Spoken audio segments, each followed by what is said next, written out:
This used to be called the Free Your Full Potential podcast. I haven't done one of these in a long time. I don't even know what to call it that. I'm just in Bali and I wanted to capture this moment, hanging out with my friend, former client. I'm not going to say his surname right. Niels Schweiger. Yeah. Good? Pretty good, yeah. Amazing. Schweiger, yeah. But more known as Niels the Lawyer. That's exactly your Instagram handle, right? Niels Correct, the Lawyer. yeah.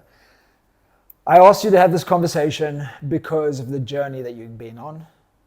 Number two, you're a very interesting character. Very out of the box, like myself, which is why I think why we resonate with each other. But number three, you have very strong views on things. And I would probably say number four, we have so much synergy. We are interested in similar things: personal growth, nomad, or what's it called? Digital nomad lifestyle, geographical freedom, time freedom, freedom to live authentically. You can't see, but you can see on him, he's got tattoos everywhere. And we love things. You got some yourself. Yeah. We're similar in that way, but I guess you can't see all of my body. And we love Thailand. And I just want to talk about whatever comes up. First of all, thank you so much for doing this, dude. I really appreciate it.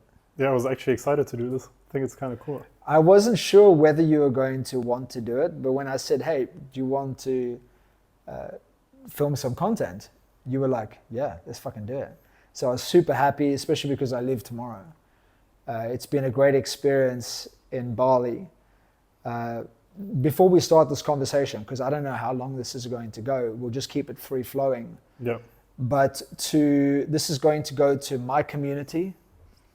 It's going to go onto YouTube. I don't get many views on YouTube, but it will be there.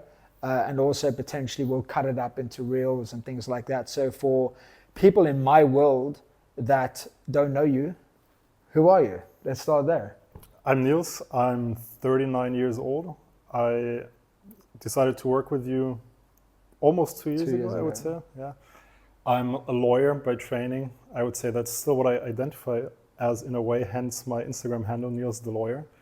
And I've been a part of the dating community, whatever you want to call it, for the better part of 14 years now. When you say part of the dating community, be more specific, because that's very vague. Yeah, there is this part of the personal development where that is focused on helping men to get better at dating, become more attractive, become better communicators. And I fell into that community almost randomly in 2011. And I've been in that community more or less since then, I would say, with deeper or less deep involvements. And I've always kind of been coaching guys on the side, helping them, but it was never my main business for different reasons pretty much until the time we worked together. Mm. And this definitely isn't what this conversation is about, but when we started, this is not some like sneaky way of promoting what I do, like I hope you know that.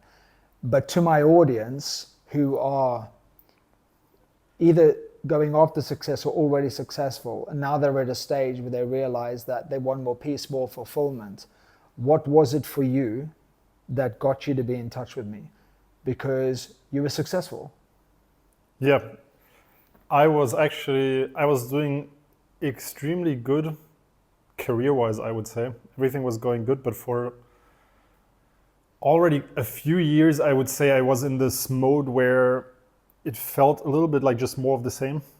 And I don't even know how much I told you about this, but it just felt like, okay, everything is going good. Mm. But I didn't really have the desire to have a family at the time. It's almost like I didn't have any bigger goals. I reached everything that I wanted. Like I made the money I wanted. I pretty much had the lifestyle. Didn't like being in Germany, which at the time I still was kind of tied to.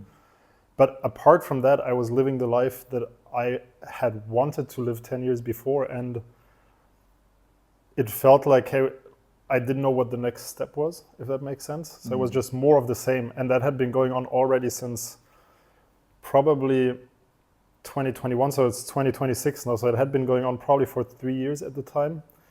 And initially, I maybe have to do therapy. And I just really didn't know what the next step was. I did therapy as well. I was like, I just felt, in a way, I felt a little bit lost, I would say, in hindsight.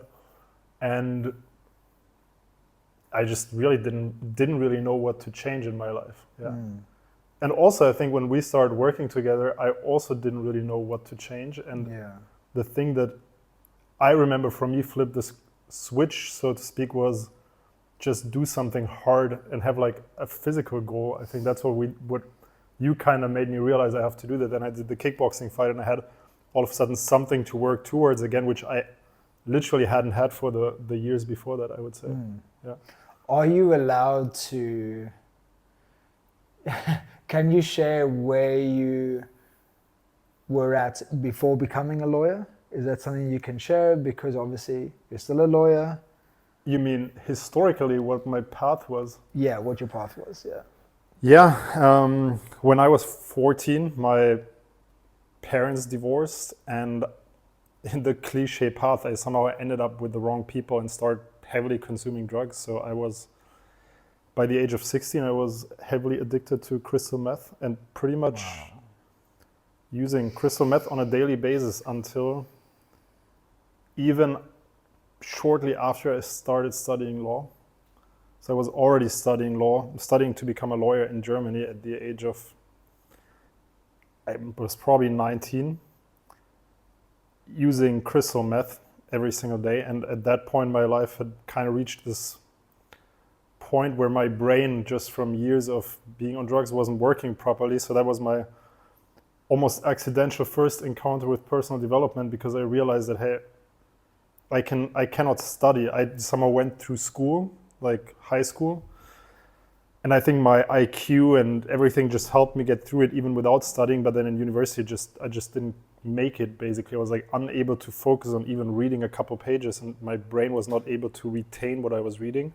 So I bought a book on how to study, like as boring as it sounds.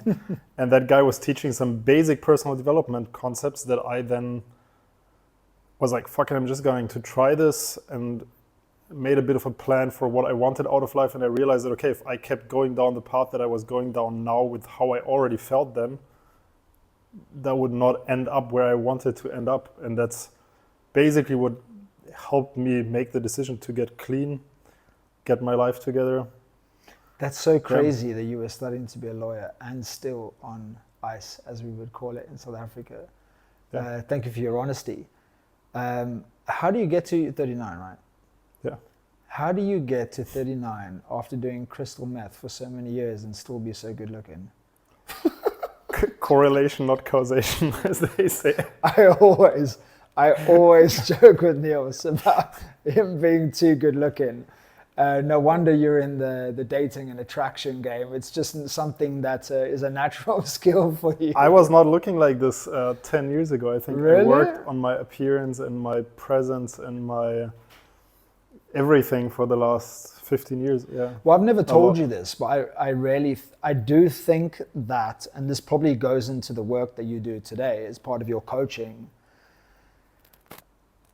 I think your appearance very much has to do with your attraction or your energy. Like you've created a very unique look for you. Was that like a strategy, or are you just living authentically?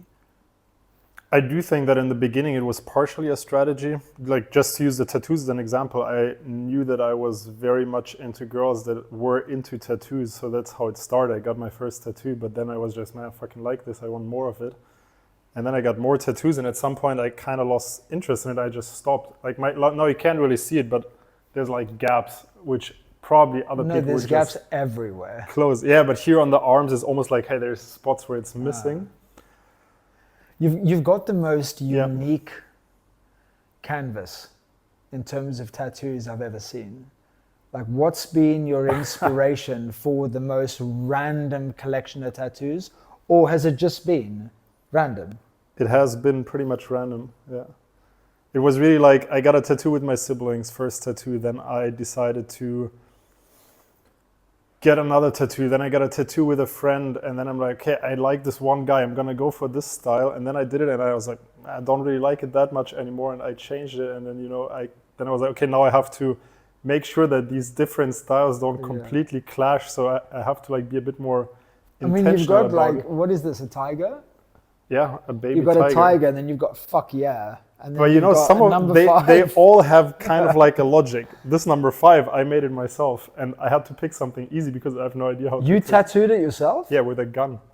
What, yeah. someone else's tattoo gun? You just I said, was let me getting- have a go. Yeah, I was getting a tattoo, and then the tattoo artist finished super quick, and then I'm like, hey, can I try? And he's like, yeah, I'll teach you. Then let's make a stencil, and I teach you. And I was just shaking so hard from the pain that I did it. Like, you can't really see it right now, but it's like, it's not straight, right? Man, that's pretty good for a self tattooed. I did this of Nat. That's fucking terrible.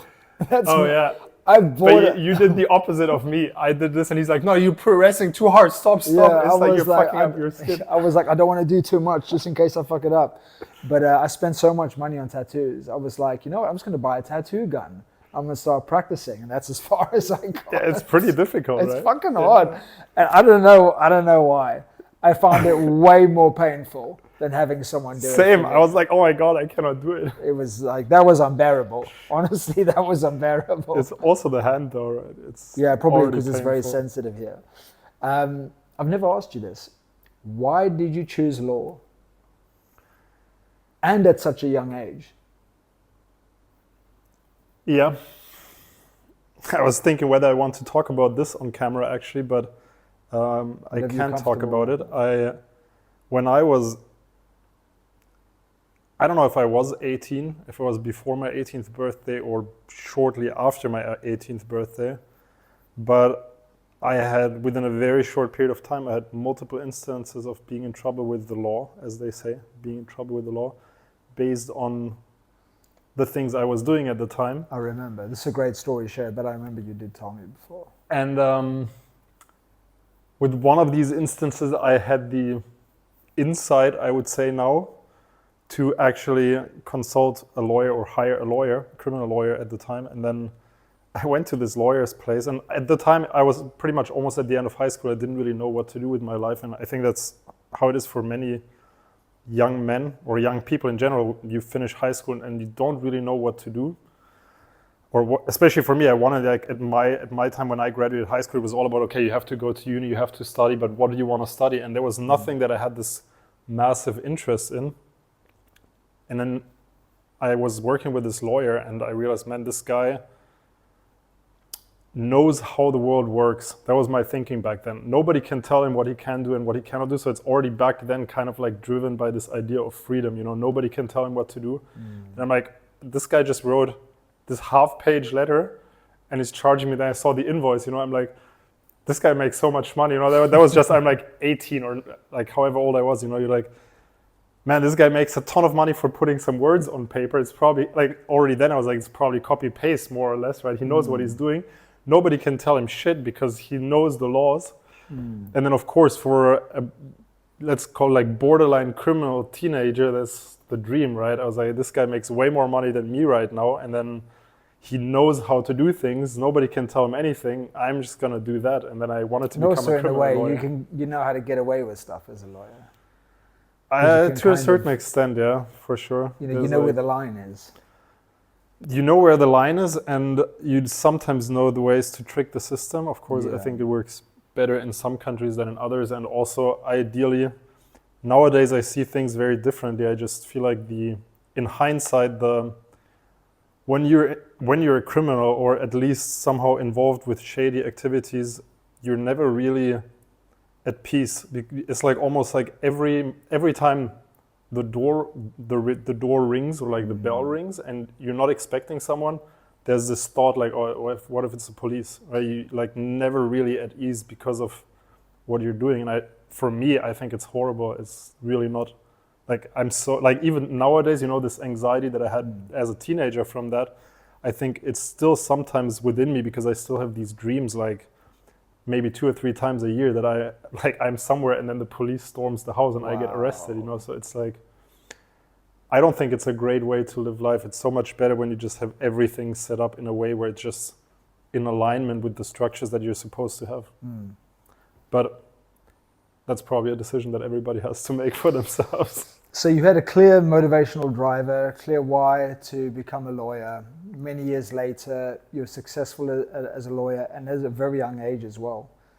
you were Yeah. successful, but you were not fulfilled. Would you say you are no more fulfilled now, or on a path of having more fulfillment? Or, in other words, you have more inner success now versus just outer success, and why? Yeah, so when I started studying law, what I did is, and I think I told you about this, because I read this personal development book, and then I read a book that completely changed everything for me, that was 7 Habits of Highly Effective People, which for me was completely groundbreaking, because he talked about this taking charge of your life and creating a vision and all of the things that really can shape your future. So Yeah. I had mapped out where I wanted to be 10 years later, and I found this like 13 years after I wrote it, and is everything except for one thing was just my life. So just having this clear vision that I was working towards really helped me. And what happened basically is I reached that, and by that time I had kind of lost focus of all of that. I was just going through the motions, and then I became a lawyer, and then I was just so absorbed in these crazy work hours, and I worked in a big law firm, so it's just work. You have like these 80, 90, 100-hour weeks sometimes.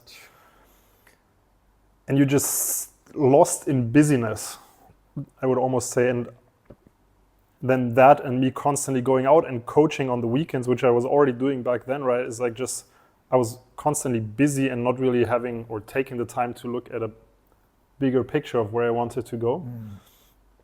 And I think the biggest thing that you then helped me with is take 1 or maybe even like 5 steps back and look at all of this again, like, where do I actually want to be? And I didn't really know where I wanted to be, but you helped me realize what I wanted to feel like. And I think that was the big thing. Okay, I don't know where I want to go, but I know what I want to feel like compared to what I feel like right now. And what your values are.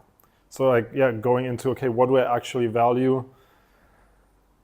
What do I want my life to look like? And then making a plan to move closer to that. And that's what I had lost. So it's kind of brought me back to what I did when I was 20, and then I had achieved that and just got stuck there instead of like keeping going and looking for the next thing. And are you fulfilled? For me, I think it's always like, am I fulfilled? Sometimes I think maybe as men, but that's just my personal view. As men, there is a part of us that cannot be fulfilled because our mind always is like on the hunt for more. I'm like, I want this, and then I have it, and then I'm like unsatisfied again. So I don't know if I will ever be truly fulfilled in the sense of this is it, and I'm just happy, like some people that can just be present to the moment, and then that's it. That's like the pinnacle. But I'm definitely a lot, and not by one magnitude, but multiple magnitudes closer to where I was back then. I didn't have this feeling of being lost. I didn't have this feeling of not knowing what the next step is. It's a lot clearer now, and I also just take the time to actually think about it. Like this weekend, I mentioned earlier, I'm renting a house away from my friends just to have 2 days to think and go a bit deeper into what do I actually want for the next 3 years, where do I want to be, what do I want to work on, who do I want to help, why do I want to do it. And then and I literally broke up with my girlfriend broke up with me yesterday, or we ended our relationship yesterday. So also take some time away to digest that, because it's also like when you're, it's a completely different topic, but when you're like single again in your 30s. Everything changes. Yeah, exactly. It completely affects my plans, but it also affects kind of me thinking about what I want again. Yeah. Did you expect it to end, and why did it end? Just share what you're comfortable with. Yeah, I would say it came kind of as a surprise that it happened now, but it was also kind of very understandable from her side. We live in different countries. I'm way more focused on myself and on traveling, and don't have any plans of being in Germany. She's in Germany right now, so it's just not really a great match. And I really enjoyed spending time with her, and it really worked well when we were in the same city. But ideally, the way to make it work would be for her to travel with me constantly, and I don't really work well at this stage in my life, I would say, with having somebody who's constantly around me. It's just not really aligned with what I need or want to do. Yeah. So I think it made a lot of sense to end things, and it would eventually have ended, I think. I'm not sure, but that's what I thought when I saw it especially yesterday. since what we've been discussing over the last few weeks, which is your move to Asia. From a German lawyer living in Germany, working 80, 90 hours a Yeah. week, now you are literally like home surfing around Asia. You're now in Bali. Pretty much. You're off to Thailand next.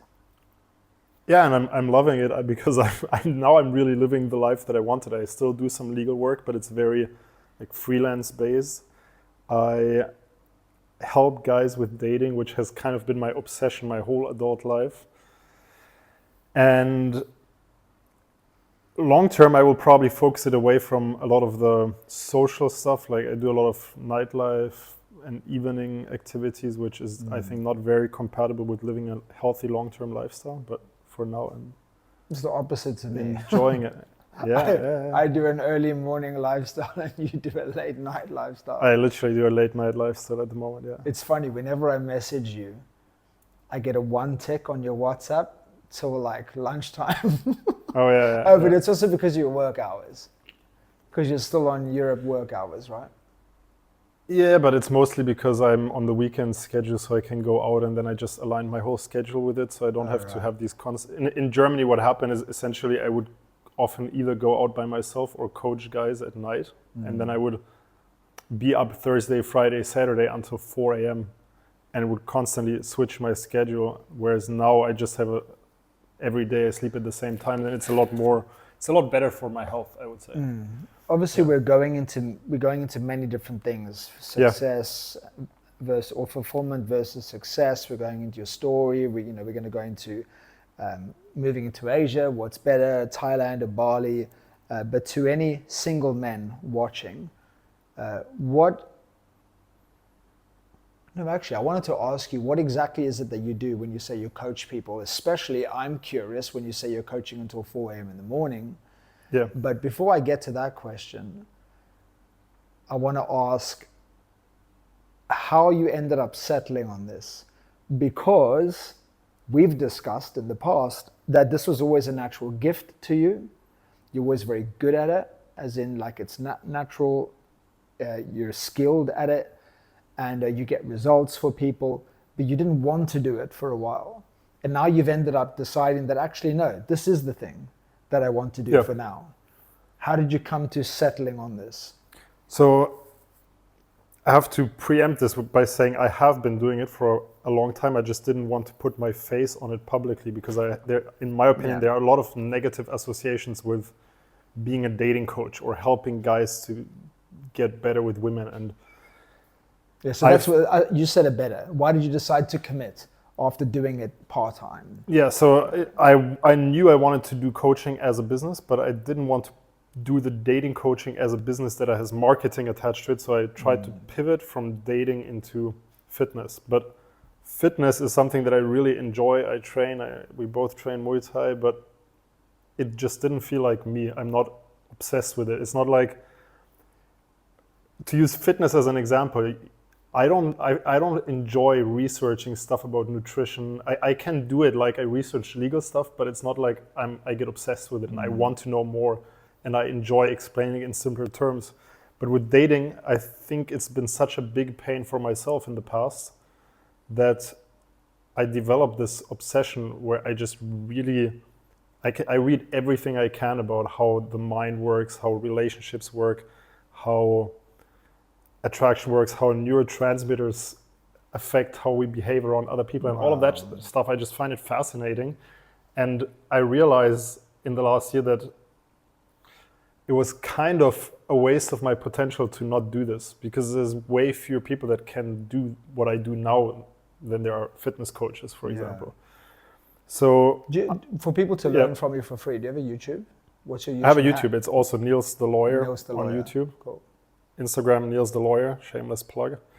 And the interesting thing for me was realizing, man, it's always the same couple issues that every guy has. And one of them is that a lot of men, they don't realize that if you want to be very successful at dating, because so maybe to explain a little bit of what I do, my quote unquote favorite people that I work with are guys that are already relatively successful and accordingly have an abundant dating life. But especially with these people, what often happens is that they are not dating the women that they actually want to date. So they Why? have Because women coming in they their can't get that caliber of woman? Yeah, it's often like, oh, I get women, but I'm bad with the women that I actually like, or I fuck it up, or it's usually because they're not really being themselves, and then like things kind of go downhill, and then they're like putting on a mask. But one thing I realized is that in a way, when you want a certain type of woman, you need to have the life that these women are looking out for, at least to a certain extent. Like it's almost like you have a certain lifestyle, and that lifestyle will be interesting to only a certain group of people. Like if you kind of live in a Muay Thai gym and train 8 hours a day, that will attract a very specific subset of women. And most men are not fully aware of this. So you need to like have a mission that you're on. You need to have a certain lifestyle, and that will attract a certain type of women and not others. And it will almost repel certain women. And that's why I think the stuff you teach is so important for most men. Matt, my friend, Matt Haycox, plug for Matt, we were just discussing this over the last week.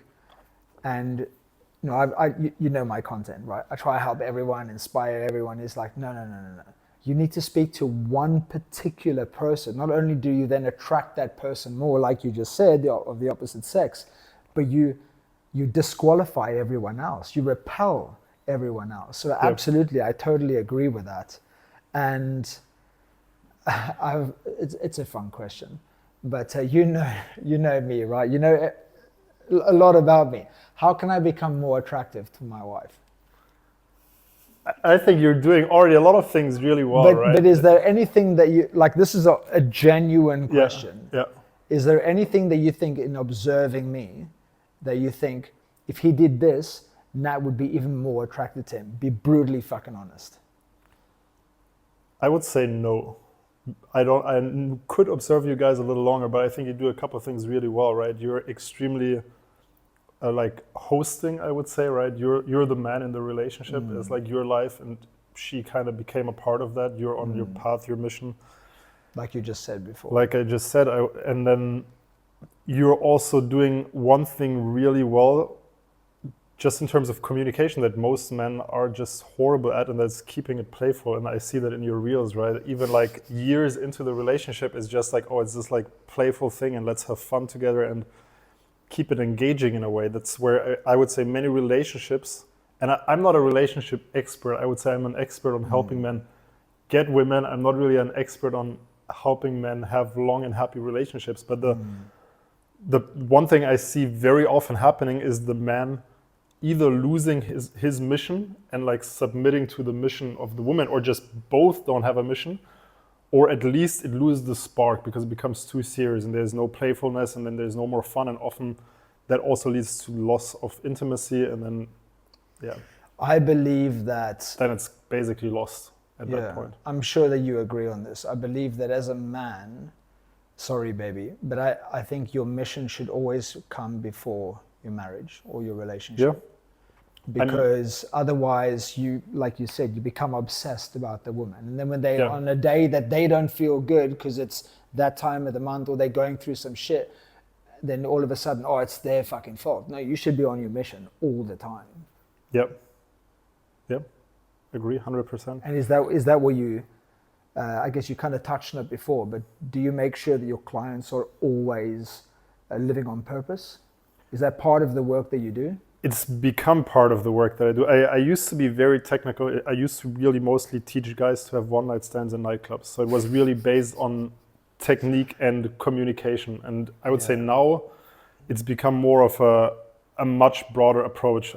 Like from my perspective, it's 3 pillars. It's you as like your appearance, body, how you walk through the world, then your mind. So your mindset, purpose, mission, confidence, and then the third pillar is communication, of course, how you communicate and how you present yourself to the world, how you communicate your value, because probably, if you really want to put it in one sentence, the mistake many successful guys make is that they communicate in a way that makes them less attractive than they actually are. It's not about, oh, I need to do things to be more attractive, but you just have to cut back the things that sort of make you unattractive. Yeah. And one thing I was thinking about earlier when you mentioned this, or when we just talked about this, creating a lifestyle that brings in people, there's this whole movement on the internet of men that hate on women in a way for only caring about money. Right? I think This that's is a perfect good example because topic. they're like, oh, all women care about is looks, status, and money, right? That's their argument. And there's a massive movement, right? It's the whole red pill, manosphere, whatever you want to call it, the whole Bro, movement. every other comment when we go live is that. She's only with you for money. or Yeah, for the yeah, lifestyle or yeah, whatever. exactly. Every day. So it's look, status, money. And the funny thing is, when you believe that that is true, which unfortunately a vast majority of men believe that it is true to a certain extent, yeah, what ends up happening is that you try to feed into that. So you try to present yourself as somebody that has status and money, and you work on your looks. And like we see this with this massive movement into looks maxing right now, you know, clavicular and all of that stuff. Say that again. There's this massive trend of something called looks maxing on the internet right now. We can touch on I've this. seen this only well. one time before, written somewhere. Is that like doing everything you can to look as good as possible? Yeah, I'll touch on this in a second. I want to finish my thought here finish. because I'm loving this conversation. the thing with if you build your life around being or around appearing financially successful, so you focus on projecting look, status, and money, what's going to happen? You're going to become extremely attractive or interesting to the women, which in my opinion is a very, very small subset, who are actually caring about this more than anything else. And you're going to become repelling to every other woman. So these guys then end up attracting exactly that type of women. So it reaffirms their view of reality. And it's so they crazy want to the me. other woman, but they keep doing the thing that repels the real woman. Yeah, it's like, hey, I want a woman that is loving and caring and that wants to have a family and children, and she's like into, like, you know, some men can really, like, most men cannot even describe the women they want, but some can, and then they describe this woman who's like, oh, basically a vegan girl that likes yoga and drinks her matcha and hangs out with her female friends and then hangs out at home. And I look at the girls that they're dating, and they're dating these, like, for lack of a better word, like these bimbos that only care about external appearance and like spend their day in the nail salon, and they cannot even do sports because their nails are too long to like exaggerate. But you know, like, and then they're like, well, that's not really the type of girls you like, right? But that's the type of girls you're attracting because of what you're putting out. Yeah. I guess law of attraction, right? What you put out is what you get back. Yeah. But also on that subject, you know, women are into money, whatever, lifestyle, etc. I believe women should be, because I don't want to sound like too spiritual or too out there, but I'm just going to speak what's on my heart. I'm going to speak my truth. To me, women are gods. Like, you and I wouldn't be sitting on this sofa. Nat, my partner, wouldn't be sitting over there if it wasn't for a woman. Presidents wouldn't exist. Monks wouldn't exist. People that inspire millions and billions of people wouldn't exist, all because of women. And why should a woman, if a woman does God's work, brings life into this world, why should she not have the fucking best of everything? I just believe that. I don't believe that is more important than love, but why not have it all? Why settle? Why compromise? You know, it doesn't mean that you have to have it all in a day, but I think women deserve to have the best of everything. So when someone says to me, oh, she's only with you to get this or that, I'm like, fucking right. I'm allowing her to be with me, or I'm choosing to be with her because I want to give her all of that. Like, isn't that the correct way to be? Like, you should want your partner to only work if she wants to, not because she has to. You know, one of my clients, no disrespect to my client, he said, oh, my wife wants to call herself a director in my company. But, and no respect to you if you watch this, but she doesn't put in the work. I'm like, she fucking gave birth to your kids. Let her call herself the fucking boss of it. Like, I say to everyone, Nat is the boss. She's the boss. Like, yeah, I don't know. What's your thoughts on that? I'm sure you just agree, but yeah, do you have any thoughts on that? Like, why is it a bad thing that women want the best of everything? I think ultimately you always have certain ideas of what you want to have, and you need to find somebody that can give it to you. It's a bit like in a business negotiation. You're going to negotiate the best deal you can have, and if you find somebody that you like as a person, that you have ideally matching values with, and you have two of them, and let's just say for sake of argument, you have two identical men, but one has a lifestyle that's more aligned with what you like, and it can even be both of them can have a cool lifestyle, but one of them is more interested in traveling and the other one is just in one place, but he's more into sports. And maybe you even like both, but one is more aligned with your current phase of your life. You're going to pick that one. And I think that's just makes sense, right?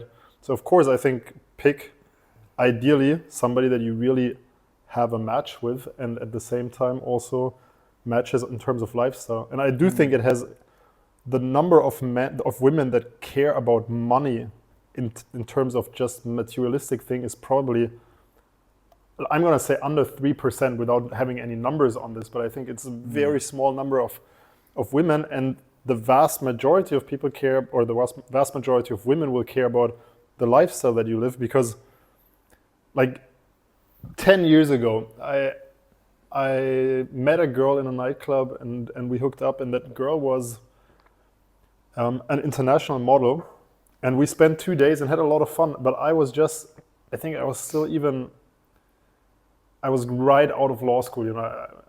It's like our lifestyles are not aligned. Like her opportunities are 10 times more than mine. Her lifestyle is way more fun. I have to work. Yeah. You just, okay, why should she sure, she could pick me and date me and all, but would it be a smart thing for her to do? Probably not in the long scheme of things, yeah. I love how you said about shared values. Like, okay, Nat is I'm going to keep referring to you because you're here, and obviously we're in a relationship, and he, coaches people in relationships, at least now, not one night stands. But Nat is a high standard person. You can see the way she dresses, the way she walks, the way she talks, etc. But she always says to me, or when we've had this discussion about relationships and the comments that come on in line and stuff, she'll always say, the end goal is always love. Mm-hmm. Even if money is important to you. If a woman could choose money without love and money with love, she'll always choose money with love. And therefore, love has to be more important than money. Did I say it correct? So like, even when you see a woman like, oh, she's with you for the money. Yeah, but she's still looking for love. She just hasn't found it yet. So if she hasn't found love, she just has the money, but every woman is looking for love. Does that make sense? Yeah. And love, I think partly, it's respect, it's trust, but it's shared values. Feeling like you're in a journey together with someone, and ideally like we do ridiculously every day, laughing on that journey and having fun. I've been having good sex. And just gonna having say. Good sex, yeah. She wished she could have more of it though. But here's the Love best. that we'll just hear this in the background. Yeah, that's the best laugh in the world. Those who've never seen any videos, this is not actually a real person. It's AI. So what was I going to say on that? So shared values. I know one of the reasons why Nat is so in love with me is because I don't drink, I don't party, I don't do drugs. That to her is probably more important than most things in our relationship. I think if I had drinking buddies and I was going out at night, coming home 3, 4 in the morning, we wouldn't have lasted, a week, 2 weeks? So 3 days. 3 days. So her ability to love me came from shared values. Yeah. Or me being able to match what mattered to her. I once heard someone say, I definitely know you know the book Rich Dad, Poor Dad. Well, the real rich dad is a guy called Keith Cunningham. And I once met him, and he's been in a relationship with his wife all of his life. And he said the secret to a successful marriage is take a piece of paper, give one piece of paper to your wife, you have one for yourself, write down everything that's important to you. She writes the same, and then swap papers. So that's like, I'm honoring your values and you're honoring my values. And I love that. And for me, it's, I ask now her goals. I make sure that I'm aware of what her goals are. And my goal is to fulfill those goals. Her goal is to support my goals. But we're getting into a conversation about my relationship here. Let's bring it back to what you're doing now. This game of attraction does require you to be an extrovert. I don't really see you as an extrovert. No. So do you switch on into, Niels the player, or like, how does it work? And what are you doing? And I say this respectfully. What are you doing when you're working till early hours in the morning? Are you in nightclubs? And are you teaching like methods like, the game? I don't know if anyone's old enough to remember that book. I think, when was that? Like 20 years ago or something that book came out? Yeah. But what are you doing when you take a client out? People pay you, they come from around the world to spend time with you, to spend a weekend with you. What do you do for these unconfident men that don't have the confidence to approach, they don't have the confidence to be authentic, they don't have the confidence to communicate clearly with conviction and confidence and certainty? What are you doing? So when I go to nightclubs with clients, which I do, I try to do it less and less and work more with them online. But when we do go to nightclubs, what we really do is we actually get them to talk to girls. So I will often start the conversations, but you would start the conversation with the woman? Yeah, sometimes, yeah. And because you asked about this technique kind of stuff, I come originally from this community that is mentioned in the book, The Game, right? This pickup community. That's my background, how I got into this whole stuff. And I was in this community very deep, like hanging out with the guys, some of the guys mentioned in the book, and traveling with some of the top guys in the world and like top I didn't guys. know that. But what I realized is that it's very focused on technique.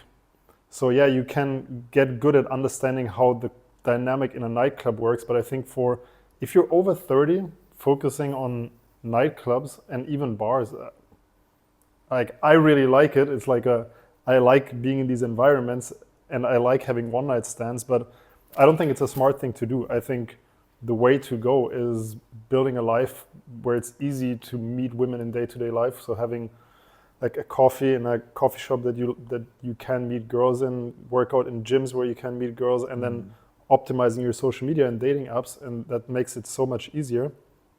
And basically what I realized is that this whole like learning about how to do game or how to talk to women, it's all based on communication. But when you become an attractive person, like you're just attractive, people just see this. And I saw this development in my own life when I enter a club. I mean, it's my appearance that I build as part of it. That's also why I talk about it when I teach it, but it's not just what people see in terms of how you dress and how fit you are, but it's how you move, how you talk, like what they can perceive of you externally.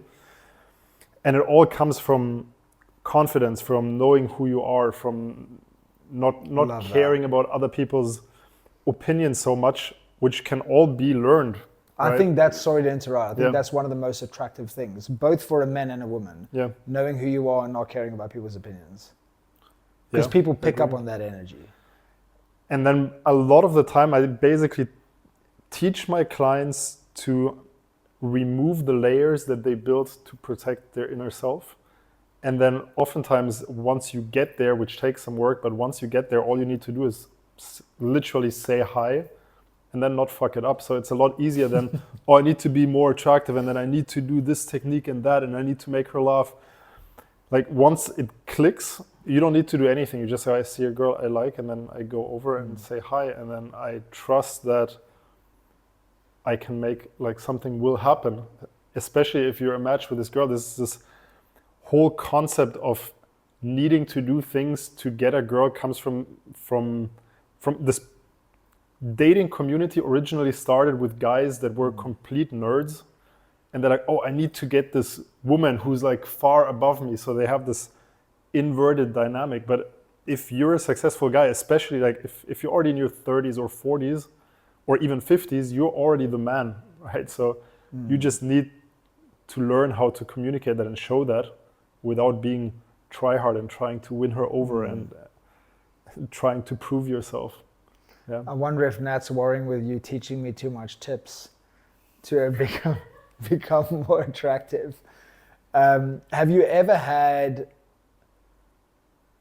some, not examples, have you ever had clients that have done so well that you're like highly impressed by the woman they're able to attract into their life?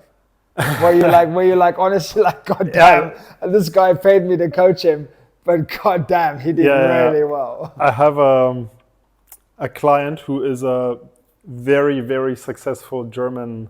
I'm not going to say too much because otherwise people might be able to figure out who it is, but it is a very well connected guy in the German finance world who's he's in his early 40s now, who I worked with maybe 5 years ago. And when he came to me through a mutual friend, he basically told me about his life. And I'm like, yeah, when people, men like to talk. I'm like, yeah, blah, blah.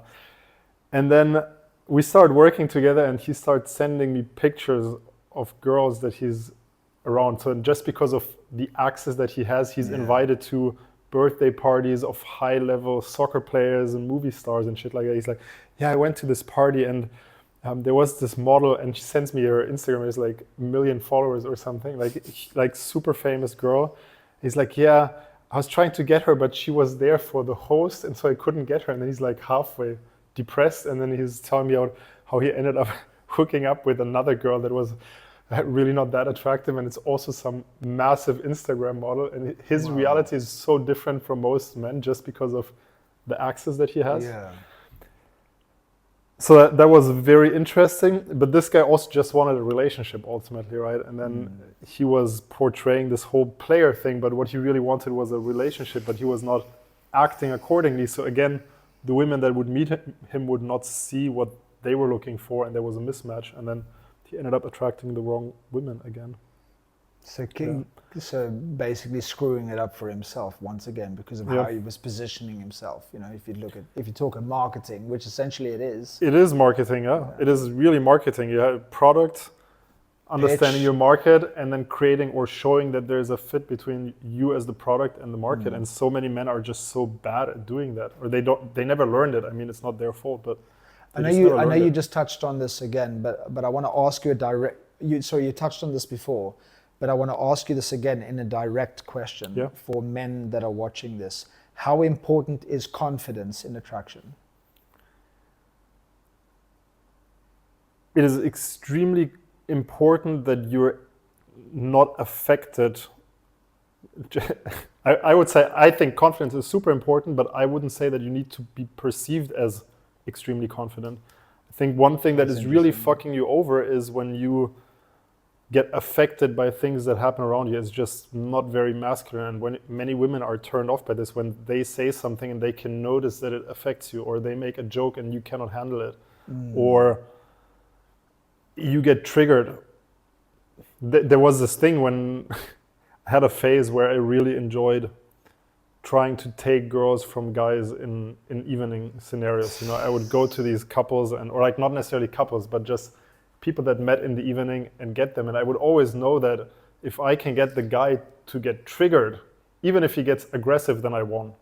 Okay, then he's done for sure. And then I can just come back later, And I would say being confident in the sense of, like these men that you see, especially a lot of guys that act overly confident are hiding something underneath. They are acting overly confident to compensate the lack of confidence.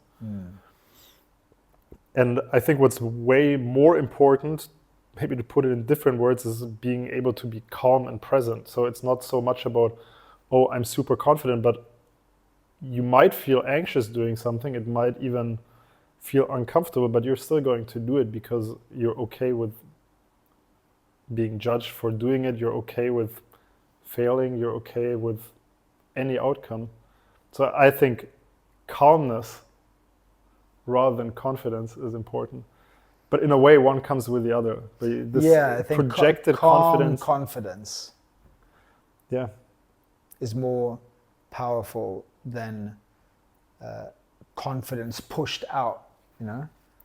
But for sure, the question or the reason why confidence is brought so up in the dating context is because I think the issues men have are always the same. It's always, they're not able to say hi, they're not able to have a fun conversation, and they're not able to make things happen. So making a move, and all of these in a way have to do with confidence, because you need to, in order to walk over, you have to be sufficiently courageous to do it, even when you don't feel like doing it. In order to make a conversation fun and playful, you need to risk fucking up the conversation. You need to risk maybe offending somebody, maybe saying something wrong, maybe making a joke that doesn't land. So you need to, again, be confident. And when you make a move, it's almost like when you first, like when you want to kiss a girl, it's almost like walking up to the girl, because now you've invested all the time and she might reject you. So again, you need to have the confidence to be okay with it not working out. Yeah. So I think that's why it's brought up so much. But if you can just be calm and do it and be okay with either outcome and not be affected by it, you are basically going to be perceived as confident. I think what's worked for me in my life, I've never been a one-night stand person. It's just, I mean, I had a few when I was like early 20s, and I just didn't like the feeling. I just felt weird the next day. So I've always been in relationships my entire life. And for me, it's interesting you talking about this, because I'm reflecting back on my life. Obviously, because of my career and what I do, I've built up a high level of confidence, calm confidence, I'd like to say, over the years. But oh my God, I remember when I was young. I feel sorry for some men. I've never thought about this before, but just having this conversation, I'm going back to then. And actually, I feel the pain right now for some men, because when you're not confident, when you get to that point of the next step is to make a move, I mean, it's totally fucking debilitating. Like you now's the right time, and then it's now's the right time, and you cannot get yourself to do it. Like your confidence is so fucking low. And I've been there. I mean, I was very, very young, maybe anything from 16 to 20, 21. But I get it. You know. I'll actually share a tip here with this, because I think this is something that many men struggle with. And the idea of waiting for the right moment is just a misconception, because the right moment, it rarely happens where there's a right moment and you feel it. And when you wait for the right moment, it's almost always going to be too late. Yeah. Because what happens, you wait for the right moment, and then at some point you notice that it's already passed. Yeah. And then it's almost worse. So what I teach and do myself already for a long time is, whenever I'm wondering whether it's the right moment, then I give myself 15 minutes. I'm like, okay, in 15 minutes, I'm just gonna do it. And the key for me was, the key... It's almost like a Pomodoro effect. yeah, but the key was, I expect her to turn her face away, to like not go for it. So I'm not expecting it to work, and I'm not hoping for it to work. In sports psychology, that's choosing the worst, thinking of the worst possible outcome. Because if you think about it, you can't fear it anymore. I'm just expecting it, and maybe half of the time or 1/3 of the time it will be too early or not be the right moment, and she will turn her face away. But because I already expected it, it doesn't really affect me, and I'm just, okay, of course she turned her head away. Of course she didn't want to kiss me yet, and then we just continue the interaction. And sometimes you're into a girl and she's just not into you, and there's just not a match, and that's also fine. I think there's way too much obsession with, why doesn't this girl like me? Yeah, because maybe she realized that you're not the type of guy that she wants to go for, and that's also okay, I think. And you should also think that, hey, at least I know now, so I'm not wasting my time, my space, my energy, my money. Yeah. She's made it very clear to me that, no, you're not for me. Like, great, go on to the next one. I'm going to sound super cocky now, but I've developed such confidence throughout my life that I actually hired Nat as my executive assistant in my business, But after we had a couple of interviews, we had a few video calls before she moved to Phuket to take the job in person. She did some online work, and I just told her after how many calls, 3 calls or something. Didn't know her, hired her professionally. She submitted her CV, everything. And after like the 3rd time, I told her, look, you're very attractive.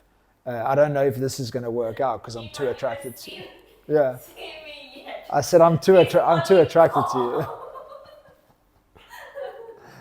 And I said, I'm just telling you now, look, you can come here, take the job, but I'm telling you now, I'm attracted to you. So I don't know if it's going to work. And then it took me 3 days of working together. We were together. But I'd like to think that I got you for confidence. It definitely wasn't for looks. Yeah? Was confidence one of the things that attracted you to me? Yes, first thing, confidence. The second thing, I don't know you, but you kind of my type, you tall and you have tattoos, so. The tattoos, yeah. I mean, again, it's like you're a certain stereotype. Yeah. And that will attract a certain type of people. I want to ask you a question that I'm sure will be helpful to many men. This is not the question, but I'm going to pre-frame with another question. How important is physique? I feel that, and I'm sorry I'm referencing Nat over and over again, because I don't want to talk about other women. You know? I'm a married man. I feel like if I had more muscle, I would be more attractive. But I'm a fighter, I'm a martial artist, I'm a runner. So I'm always in this dilemma. Look, even though I believe all married men, you should be trying to close your wife all the time. Otherwise, if you're not, your relationship's going to fall apart. So I'm always thinking of, like genuinely thinking of, how can I be more attractive to Nat? And I always think like, man, if I had more muscle, I would be more attractive. Is that important? And if you don't have a good body, would you say that someone should get, you and I have similar physiques, but you're even leaner than me. Like, how important is that in the attraction game? And if you don't have let's say you're not in peak physical condition, what are the other things that you can do? I know this sounds probably to you, it's like elementary, super simple, but some men don't know. Yeah. And I'm going to ask you a question about confidence after that as well that I was thinking about. So first of all, I would say there is a very specific subset of women that are going to be attracted to extremely muscular men. But just like with money, I think it's a minority of women. And I do actually base this opinion in opinion polls that we see. When you look at the most attractive men rated by women, what men do women consistently find most attractive? It's typically not necessarily the most masculine men. Now, if you're on dating apps and you're going for very young girls, it's for sure helpful to have a good physique and have a 6-pack and be lean, but being super jacked will attract, like the bigger you are, the more niche you become. Yeah. So the more muscular you are, the more niche you become to women. And the fewer subset of women will like you, but they will like you more. It's like polarization. So what's the optimum? Like I think the biggest... I think the optimum look is being lean and athletic. And you can see that right now in some of the top male actors. Again, it depends on the age group, but I would say the top male actors in terms of physique are guys like Jacob Elordi, Austin Butler, and they're all not super muscular. Yeah, they're like in like the late 20s, I would say. But this is Jacob Elordi is in discussions to be the next James Bond. So I would say this is currently probably the ideal body type from a women's perspective. Men, every guy that hits the gym will disagree because he's too lean. He's more lean than me, but he's lean and still looks athletic. So it's a good combination because what does it say about you? When you're lean and athletic, it says that you're fit, healthy, sportsy. High standards, portray so many things about your habits, about how your personality works. And that's attractive in and of itself. So the question is, what do you do when you're not fit or attractive? Well, before you get onto that, what's based on your attraction dating experience, what's the ideal body fat, you think, for a man? I'm just curious. I honestly don't think there is an ideal body fat. I think I think your body type is probably really probably 10 out of 10 for somebody in your age Oi, group. oi. And for somebody that's going for, again, if you're going for very young girls on dating apps where you can't Don't just... say very young girls. Yeah, That doesn't sound right. But I really mean I definitely don't want to promote that. I mean, when guys go for girls in their early 20s, Yeah. right, that are just out for fun, let's say, then of course it helps, because if you're traveling and you're meeting up with girls for hookups, basically, which is just the hookup culture. If you want to go into that, then for sure it helps to be athletic, have a six-pack. But other than that, I don't think it does anything for you. Most women, if anything, very few women will say that they care about a six-pack outside of having a short-term fling with a guy, right? They're like, oh, they like a guy that looks athletic. Do you care? Do you care about a six-pack? First is first thing, right? But yes, not really. But you have to look good, but not ugly. For me and not for everyone. Yeah, for you personally, I'm just curious. Yeah. Yeah, So, not really. not really. Yeah. Because maybe for first time it's like good to look at. Like wow, everyone like wow. Yeah, yeah. But that's it. Only to help the Just attraction. to help to get attention from girl. Yeah. The question is always, what do you want? Like, what kind of women do you want to have in your life? And what's your goal? It's a general question, like, do looks help to get women? And looks will very often get the foot in the door. If you're a tall, good-looking guy, it's going to be a lot easier to start a conversation because people are initially already interested in you. But the problem is the guys that have that and still cannot make anything work because they don't have the personality to back it up, or they are obviously fake or try hard and then they fuck it up. Okay, so that's another thing. You talked on confidence, you've talked on physique or fitness, health, how you look, and then you just talked about personality. Is what's the word I'm looking for? Can you develop a personality, or is it just something that you have? No, well, you already know the answer to that question, right? Of course you can. Of course, that's actually the one thing that Oh my God. Are you cramping? That's karma for asking questions like that. Oh my God. Okay. Yeah. I want people to understand that wherever you are is not where you are for the rest of your life. Man, let me quickly go into my hero story. When I was, the day I first got into this whole dating community, basically what happened was that I was invited to a party. And I was invited by a girl that I was crushing on. I got her contact from uni. You know, we had like common social circle. We had been texting for a couple of weeks. She had rejected my invitations to go on a date with me, and then one day she texts me. She's like, "Hey, do you want to come to this party?" And I came to that party. I was basically one of the top students of my university, like in the, let's say, top 3 or something, and was doing really, really good. I was going to the gym. I was in great shape. You know, everything on the surface was great. And I arrived at this party and it was one gay guy, 10 girls and me. It was like just a get together. And I could notice how every single girl at this party just lost interest in me, including this girl that had invited me. I could just feel how they came and talked to me and were like, lost interest, because all I talked about was how cool I am, how I'm studying, and I'm going to be a really good lawyer. And all I cared about was, I asked them very technical things, and I was just not fun to have a conversation with. I was not being myself. And I realized that the next day when I was reflecting on the evening, I was like, man, what the fuck happened? And then I started researching this stuff. And that's probably the hardest part, because you have to understand a little bit about communication. But you can learn it, just like you can theoretically learn stand-up comedy. Yeah. And what are the other ways that a man can become more attractive? And then we'll move on to Asia. Funny enough, I have this recent insight that I believe by working on having better pictures for your social media, it forces you to take an external look at yourself and compare yourself to other people. Can you elaborate on that? So women are really good at how they're perceived since they're children, basically. They learn how to present themselves, how to talk, how to take pictures of themselves. So they're very, very good at creating an appearance. And in a way to put on a mask. Now, guys are usually the opposite. We're so bad at it that it usually backfires rather than help us. So if you have great marketing, it should actually help you.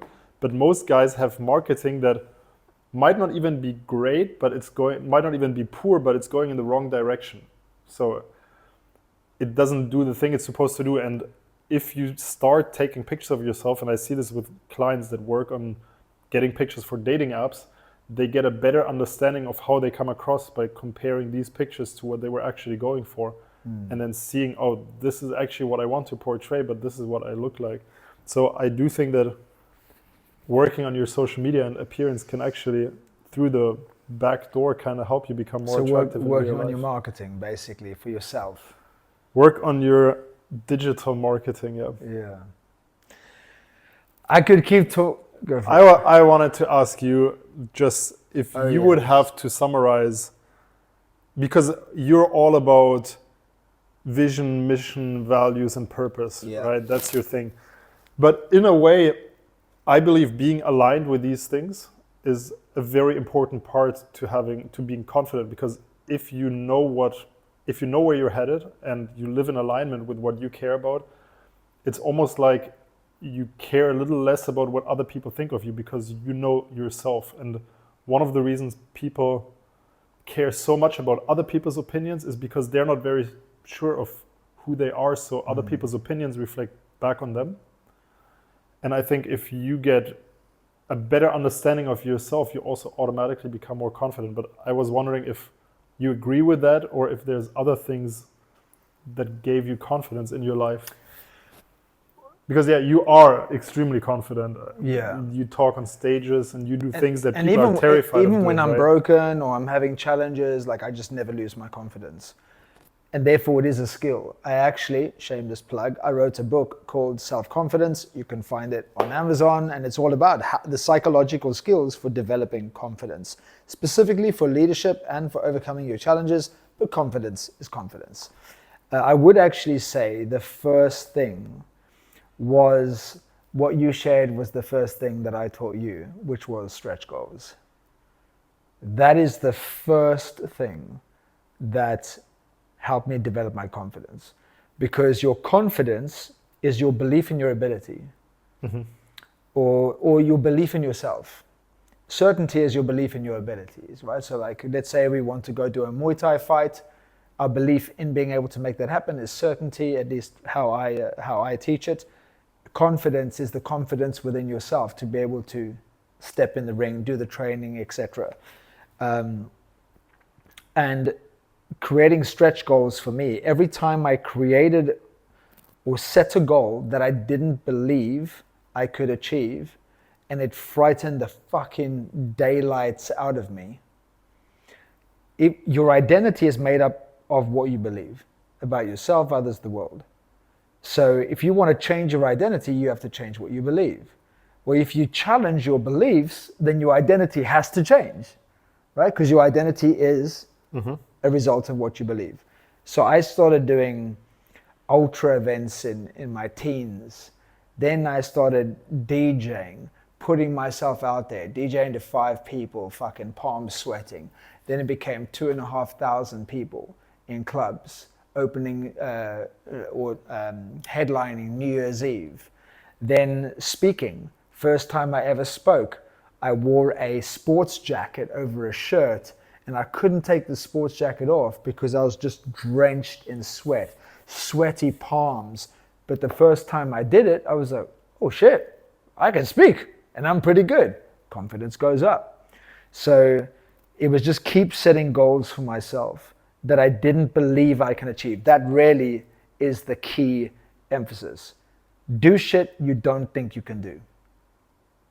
And then that belief has to be challenged and even broken, so you can no longer be the person you used to be. Because you're like, oh, how can I be the unconfident version of myself that didn't believe I could do 1, 2, 3? Because now I've done 1, 2, 3 already, so I can't be that person. So now you start your life as a new person. And that's why I'll do stretch goals for the rest of my life. But going back to what you said, that is very important. I have a saying, and I send this to my clients when they lose their confidence. When they lose their confidence, I send them this as a reminder in a WhatsApp, and it's these words: remember who the fuck you are. For you to know who you are, you need to know where you've been and you need to know where you're going. And that's values, vision, mission, purpose. When you have clear those 4 foundational pillars for inner strength or resilience or spiritual fitness, whatever you want to call it, it's all the same thing, being strong on the inside.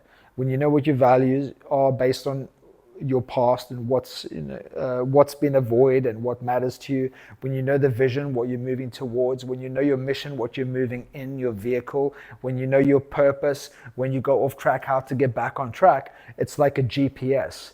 How a GPS works is it needs to know, where did you come from? Where's he going? And that gives you a pinpoint, not an estimate. Mm-hmm. It gives you a pinpoint of exactly where you are. What does that mean? Crystal clear clarity. And with clarity comes confidence. When you know what you stand for, what you don't, confidence. When you know what you're moving towards in your life, confidence. When you know the vehicle that you're choosing every day, like you're going to get up and you're going to do 1, 2, and 3, confidence. And when you have a strong why, and life, business, relationships knock you sideways, you know your why to keep going. Mm-hmm. It's like, what gave Tyson Fury the confidence to get up off the canvas after Deontay Wilder knocked him out? And even Deontay Wilder, and including the crowd, everyone thought he was done. What got him to rise up? What gave him the confidence to get back up? Self-belief. Self-belief, and his why for getting up. What's the reason for me to keep going? If you don't have that why, what's that saying in the Bible? A man without a vision perishes. Why the fuck do you want to keep going? You need to know that. You know, the hardest thing I ever did in my entire life was choosing to leave the house that my daughter sleeps. Recovering from a near-death collision with a hit-and-run car or hit-and-run driver, getting police being at my door, telling me that my father had taken his life, being a coked-up dealer, DJ, 23, depressed, almost being bankrupt. None of those came close to that. But I knew I could do it. I knew I had to do it because of my confidence. Why?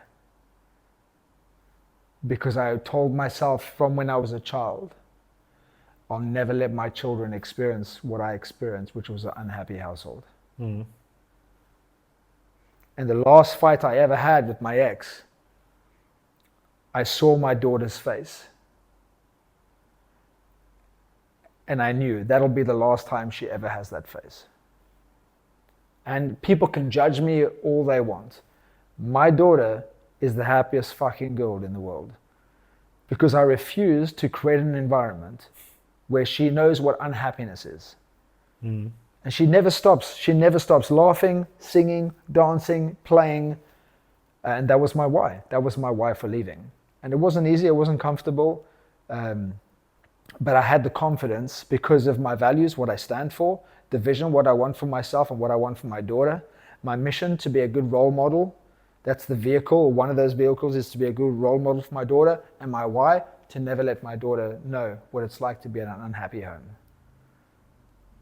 So yes, I totally agree. What? I don't even know what to say. Yeah? That's the level of alignment with your why and your vision, mission. And now it's my family, you know, now it's my family. We haven't officially posted it online or let anyone know, but you know, our family is growing. Our family is growing. And I have my daughter, I have a stepson, and like I said, our family is growing, and everything that I do, I feel really emotional now, everything that I do, and the confidence that I have to fucking do it and do whatever it takes is because of that, my family. I will never give up. I will never give up. I will never quit. I will never compromise. I will never settle. I will never end it ever because my why is too fucking powerful. And now we've gone way beyond attraction. I mean, this is just like, going after life. But yeah, I was going to say before, was it a good answer? But it is so attractive. And I mean, we started with confidence, but it is so attractive when a man is on his path and mission and knows where he's going and knows who he is. Yes. Yeah. That's kind of what creates this thing that people call charisma or aura. When you see somebody and you're like, hey, this guy is like moving through the world at his own speed. Like when you look at Donald Trump, like you can hate this guy, but he knows who he is and he knows what he's going. If you hate him, yeah. I have no idea how long we'll be going, and I could sit here for another 2 hours with you. I want to ask you one more question, or go in one more direction. Thank you so much. This has been a great conversation. I hope you've enjoyed it. Why Asia? Because another area I get a lot of fucking hate is you moved to Thailand. And you moved to Thailand for this reason and that reason, and you couldn't get a woman in your own country, or it's cheaper there. I love Asia because of so many things. But I'd love to know, you're making a life-changing decision to potentially, let's say, move because you like to travel, but make your base Asia. Why? I'll answer that in 1 second, but I want to touch on this thing that, you cannot get women in your home country, so you're going to Asia. I think one of the dumbest things that men do is judge, even if that was true.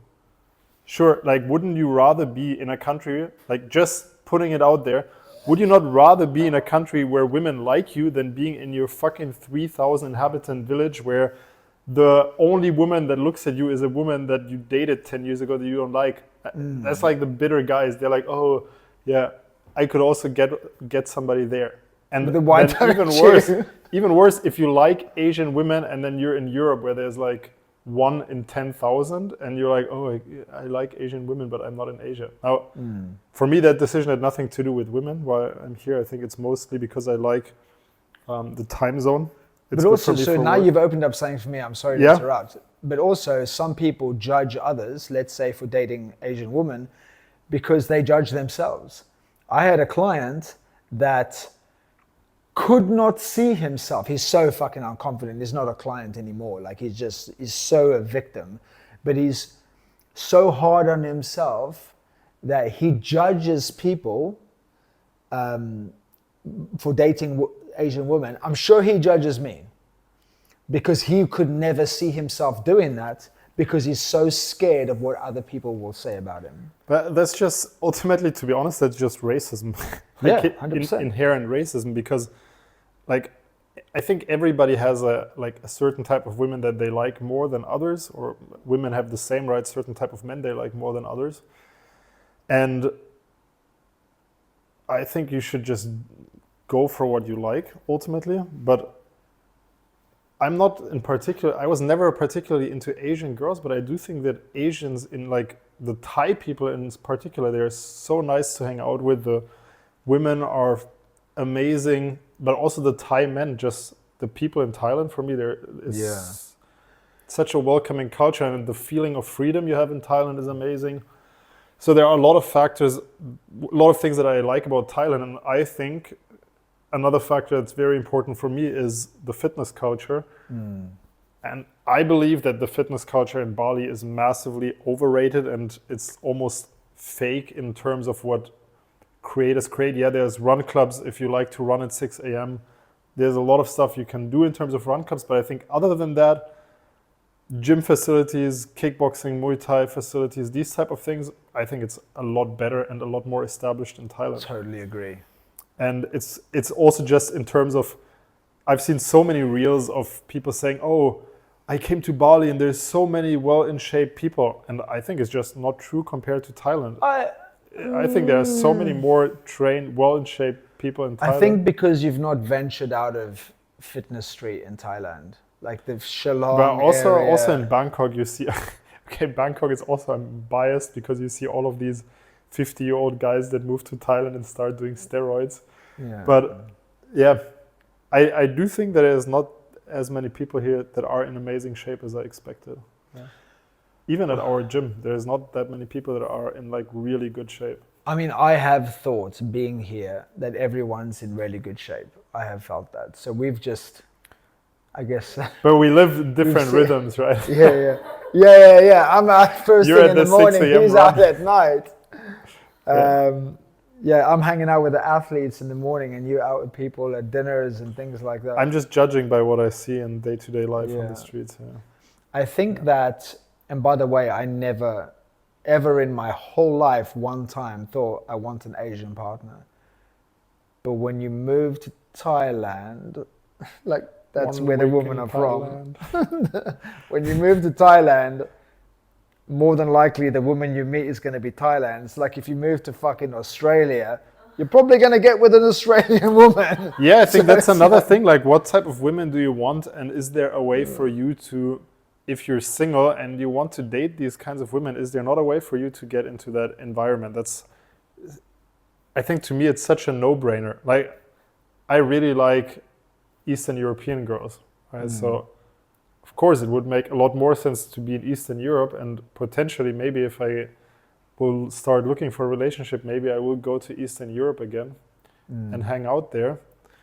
But I think people that judge others for, oh, you're going into an environment where it's easier because there's more supply of what you want, to speak in business terms, but really it's like business. You're like, you're common going to an sense. environment where there's less competition and more demand for your product. Like in business, everybody would be like, wow, that's so Yeah. smart. Of course you changed. Of course you did that. I've never thought of it like that. But men are like, oh, you're into Asian women. Where do you go to Thailand? That's such Imagine a someone dumb in question. business saying, I'm going to where there's more demand for my product, and people go, fucking idiot. Yeah, I mean, that's exactly what these guys are doing, basically. They're going like, oh, I'm staying here in this, like, it's like trying to sell iPhones on the street in India. They're like, oh, I like Asian women, but I live in like a 3,000 people village in England. Yeah. And I'm sure some of the guy that comments under your reels, some of the guys are Oh, living I'm there. I'm not going to go too much into detail, but 95% of them are living in England. Yeah. I don't really get anyone else comments. Yeah. Yeah. I've been very blessed with not getting too many hate comments over the past few years. I've always had this close friend stories where I was posting stories about girls that I've been with and often shared a little more, and there was not a lot of opportunity for people to hate on the women that I was dating. But I'm pretty sure now in Asia, when I'm going to post content, that people will say this. But bro, I don't really care. Like, yeah, do what you want, guys. It's ultimately date the girls that you want to date, be with the girls that you want to be with. That's what it comes down to. And if you find somebody that you want to be in a relationship with and you enjoy being with them, what does it matter where they're from?